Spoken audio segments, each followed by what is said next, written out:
Peter, Percy, and Pamela. I have told this tale so many times to my friends that when we got to Stony Point and they found an information poster, they were so amused. The fact is that this tale is part of Cantonian cultural memory. We all listened to the radios, and those of us that had access to the internet in the early days of the web, logged in and watched the progress. So what is the tale?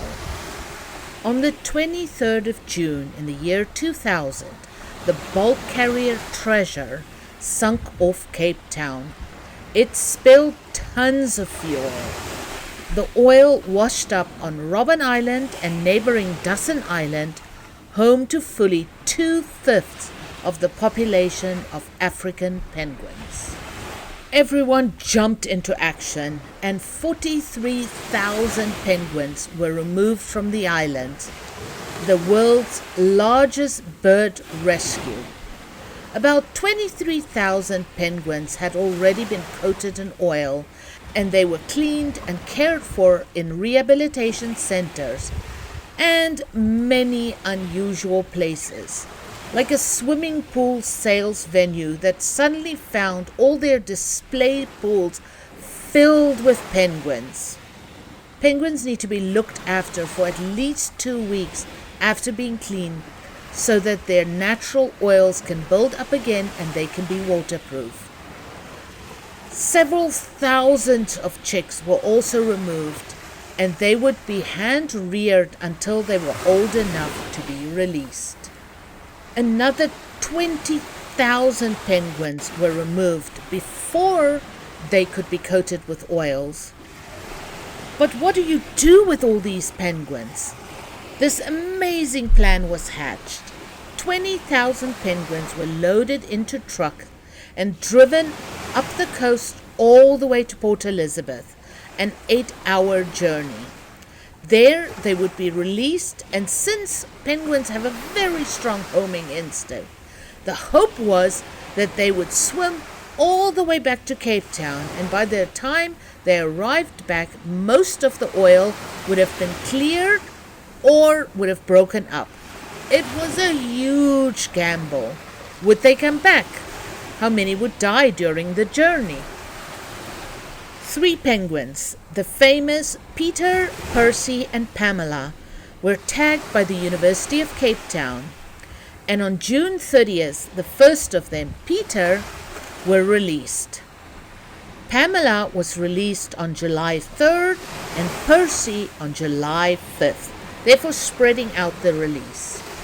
And for the next month, all everyone spoke about was swimming penguins.